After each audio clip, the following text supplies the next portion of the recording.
Dikisahkan bahwasanya ada seorang pemuda dari Bani Israel yang menderita sakit keras hingga parah. Berobat kemana saja hasilnya tetap nihil. Si pemuda tidak berhasil mendapatkan kesembuhan. Karena saking parahnya keadaan, ibunya mengucapkan nazar. Jika anaknya sembuh dari penyakitnya, ia akan keluar dari alam dunia selama 7 hari. Setelah Allah Subhanahu wa Ta'ala memberikan anugerah kesembuhan kepada anaknya, ia tidak dapat melaksanakan nazarnya sebab tidak tahu bagaimana caranya keluar dari alam dunia. Satu malam ketika tidur, ia bermimpi didatangi seseorang berjubah putih seraya berkata, "Penuhilah nazarmu, agar kelak tidak mendapat musibah yang berat dari Allah."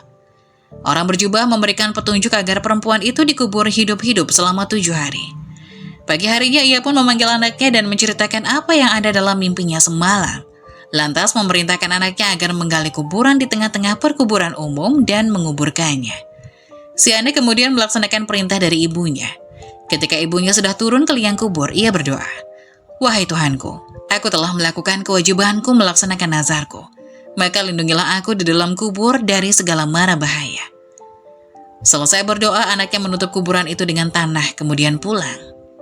Di dalam kuburan, perempuan itu melihat cahaya memancar dari atas kepalanya. Setelah dilihat, ternyata ada lubang seperti jendela. Diintipnya lubang tersebut. Alangkah terkejutnya ia melihat ada taman besar, di dalamnya ada 2 orang perempuan yang sedang duduk. Keduanya memanggil-manggil, "Wahai perempuan, keluarlah dari tempatmu dan bergabunglah dengan kami." Tiba-tiba lubang itu menjadi lebar sehingga ia pun menyusul mereka berdua. Ia mengucapkan salam kepada mereka berdua, akan tetapi mereka tidak menjawab salam. "Kenapa kalian berdua tidak menjawab salamku?" Kedua perempuan tersebut menjawab, "Mengucapkan salam adalah sebagian dari ibadah, dan kami sudah tidak dapat melakukannya." Saat mereka sedang duduk di tepi telaga sambil asik ngobrol, tiba-tiba ada seekor burung hinggap di kepala salah satu perempuan, lalu mengipasinya dengan kedua sayapnya. Burung lainnya hinggap di kepala perempuan kedua, lalu melukai kepalanya dengan paruhnya. Lalu ia bertanya kepada perempuan pertama, "Sebab apa engkau memperoleh kemuliaan dan kenikmatan ini?" Perempuan pertama menjawab, "Semasa di dunia, aku selalu patuh dan taat kepada suamiku, sehingga Allah Subhanahu wa Ta'ala memberikan kemuliaan kepadaku." Lalu ia pun bertanya kepada perempuan kedua, "Sebab apa engkau mendapatkan siksaan pedih seperti ini?"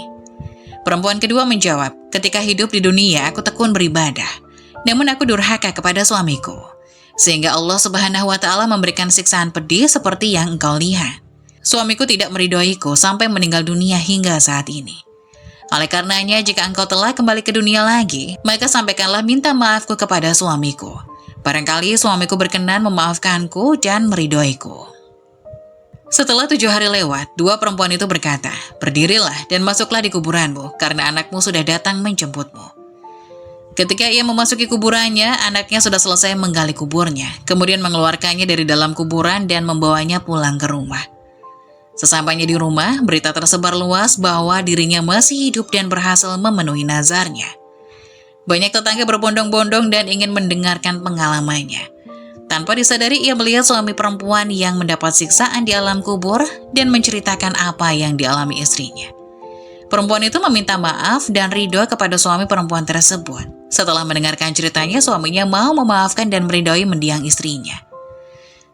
Malam harinya ia bermimpi bertemu dengan perempuan itu. Ia berkata, "Aku sekarang sudah terbebas dari siksaan sebab pertolonganmu.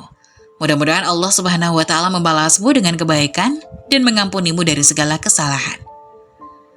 Tak hanya itu, ada pula kisah laki-laki selamat dari siksa kubur berkat surat Al-Mulk. Keutamaan membaca surat Al-Mulk dan menghafalnya setiap malam benar-benar menakjubkan. Surat yang berisi 30 ayat ini dapat memberikan syafaat bagi pembacanya, hingga dipelihara dari siksa kubur. Apa yang disampaikan Rasulullah SAW tentang fadilah surat Al-Mulk merupakan kabar gembira bagi umat muslim. Dikisahkan ada seorang laki-laki selamat dari siksa kubur berkat membaca surat Al-Mulk. Dari Abu Hurairah bahwa Rasulullah SAW pernah bersabda, yang artinya, sesungguhnya di dalam Al-Quran terdapat surat-surat berisikan 30 ayat, dapat memberi syafaat bagi pembacanya hingga ia mendapatkan ampunan, yaitu Tabarakalladzi biyadihil mulk.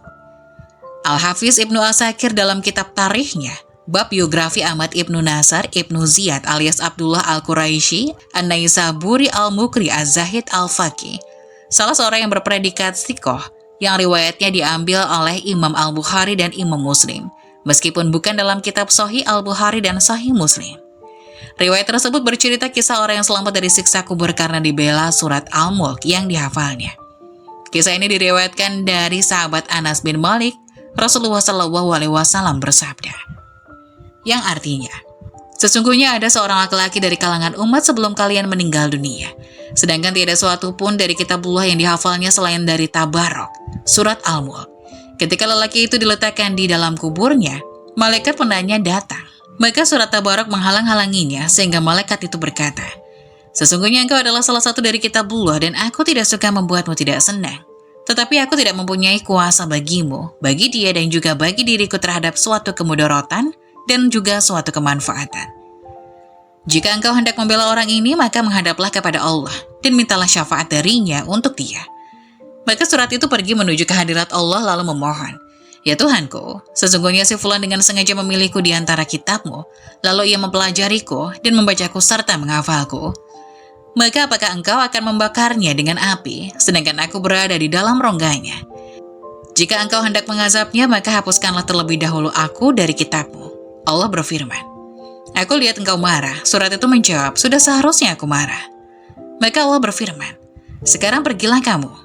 Sesungguhnya aku telah menyerahkannya kepadamu dan aku memberi izin kepadamu untuk memberi syafaat buatnya. Maka surat itu kembali dan mengusir malaikat penanya. Lalu lelaki itu bangkit dalam keadaan senang hati tanpa mengalami suatu siksaan pun dari malaikat tersebut. Surat itu pun meletakkan mulutnya ke mulut lelaki itu dan berkata, selamat datang dengan mulut ini. Barangkali mulut ini sering digunakan untuk membacaku. Dan selamat datang dengan dada ini. Barangkali dada ini dipakai untuk memuatku. Dan selamat datang dengan kedua kaki ini. Barangkali ia dipakai untuk berdiri membacaku. Surat itu menghiburnya di dalam kuburnya karena merasa khawatir bila ia kesepian dan merasa takut.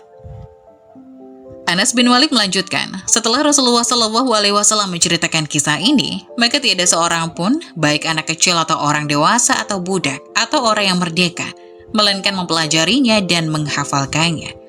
Dan Rasulullah SAW menamainya dengan sebutan Al-Munjiyah atau surat yang menyelamatkan. Dari Ibnu Abbas bahwa ia pernah berkata kepada seseorang, maka aku hadiahkan kepadamu suatu hadis yang akan membuatmu gembira. Lelaki itu menjawab, tentu saja mau. Ibnu Abbas mengatakan, bacalah surat Al-Mulk dan ajarkan kepada keluargamu, serta semua anakmu, dan semua ahli baitmu yang masih anak-anak, dan juga semua tetanggamu. Karena sesungguhnya surat Al-Mulk ini adalah surat yang menyelamatkan, dan yang mendebat atau membela pembacanya kelak di hari kiamat di hadapan Tuhannya. Dan memohon kepadanya agar menyelamatkannya dari azab neraka, dan juga menyelamatkan penghafalnya dari siksa kubur. Semoga penjelasan tadi dapat memberikan hikmah dan bermanfaat untuk penonton semuanya. Jangan lupa like, subscribe channel ini agar tidak ketinggalan info-info bermanfaat lainnya.